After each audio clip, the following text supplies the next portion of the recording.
Hi everyone, welcome back, and I know it's been a while and I'm pretty excited to start filming again, so hello and welcome back.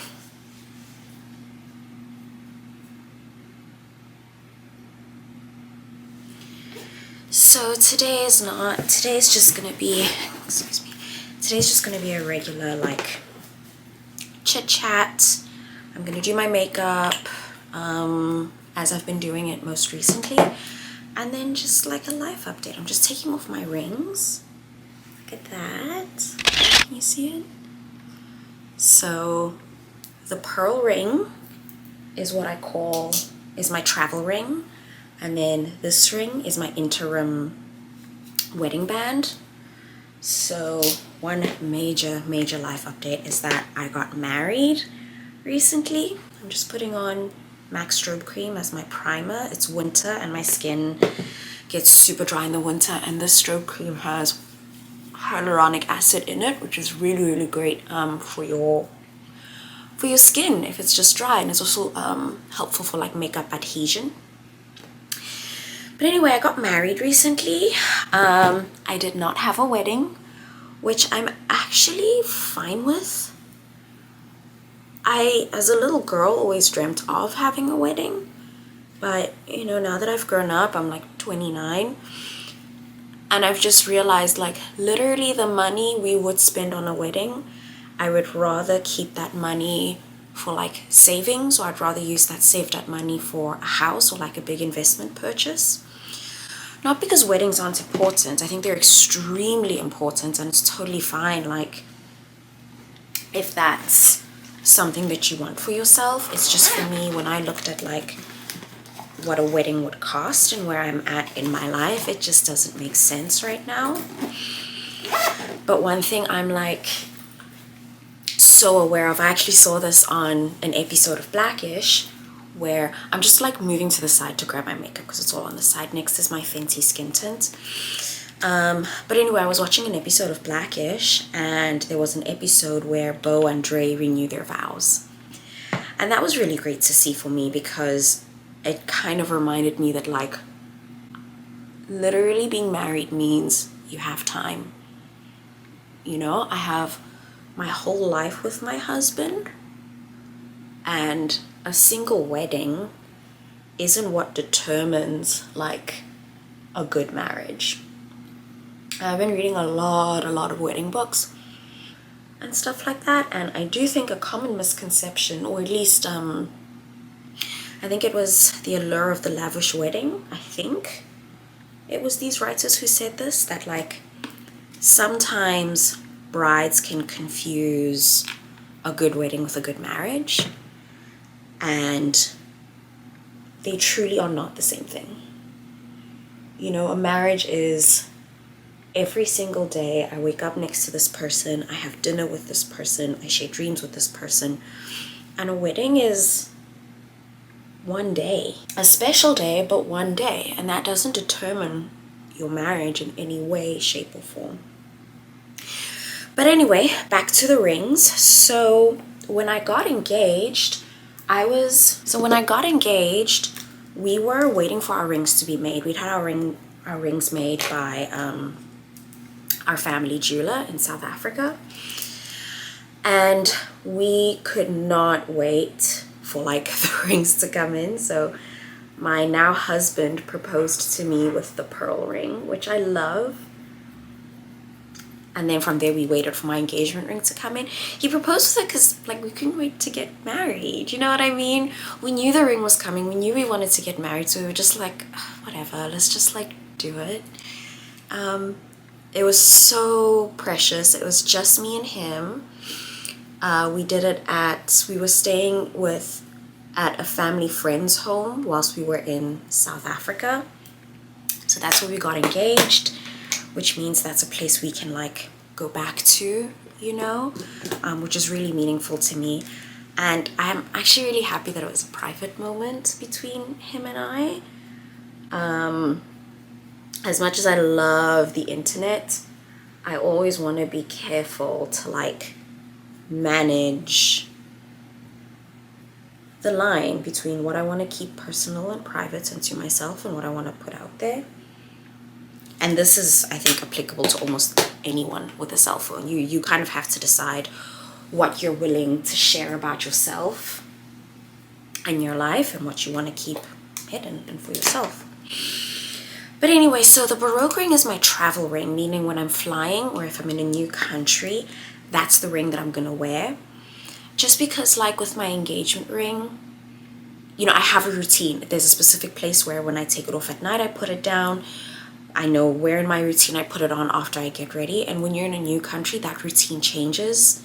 And like ring is such a small thing. And when you wear jewelry every day, it's so easy to lose it.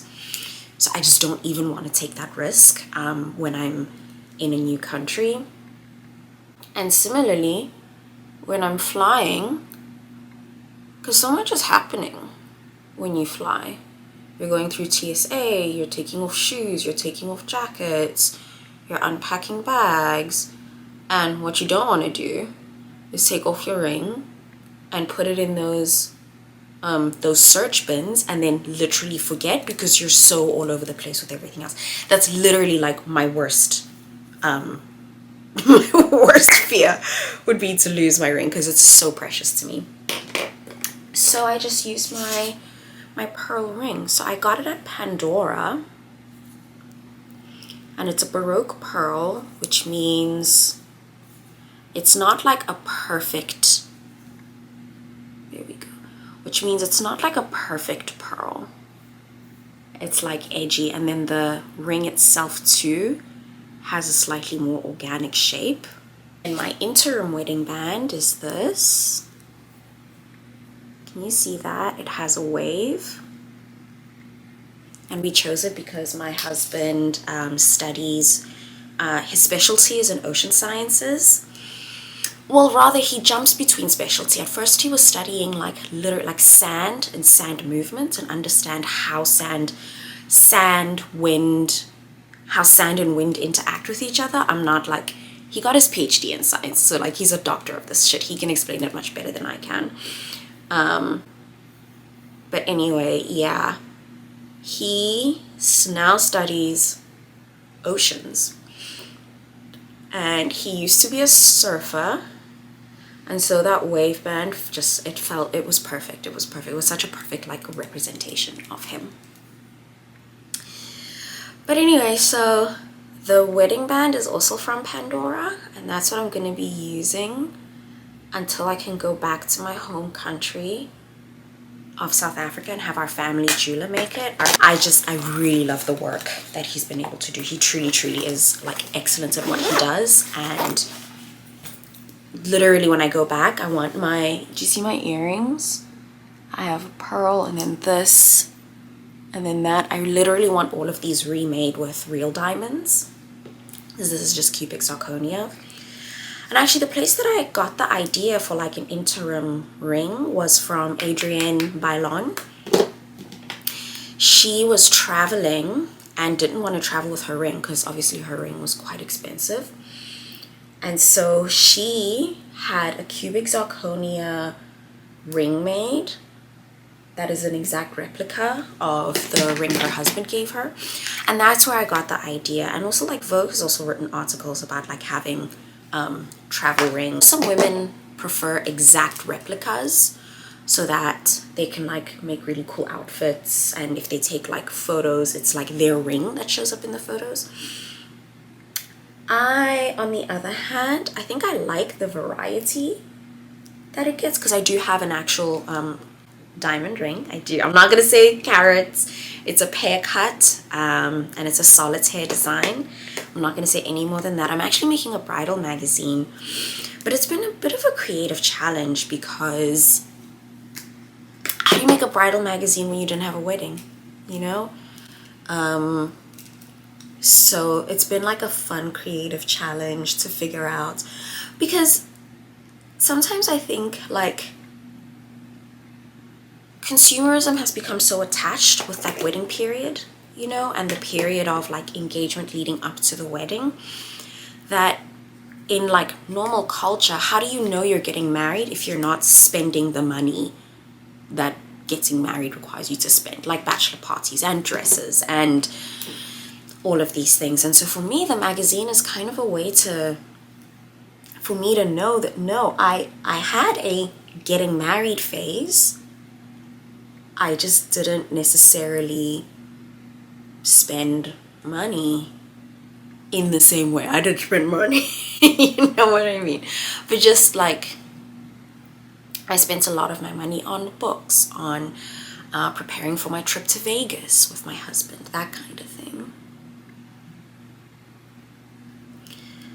So yeah, that's been my life lately. What else has been happening? I left my PhD program, which feels so crazy to say out loud, but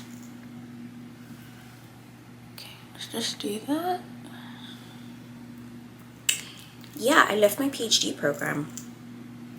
I'm not really ready to talk about it because I'm still processing that, but I do have my master's, and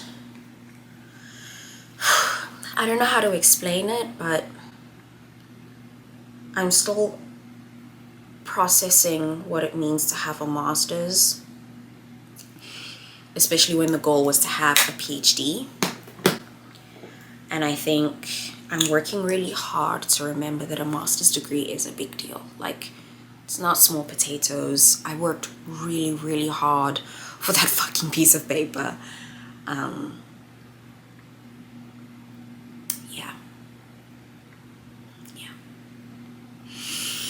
Anyway, that was our update and saying hello again, and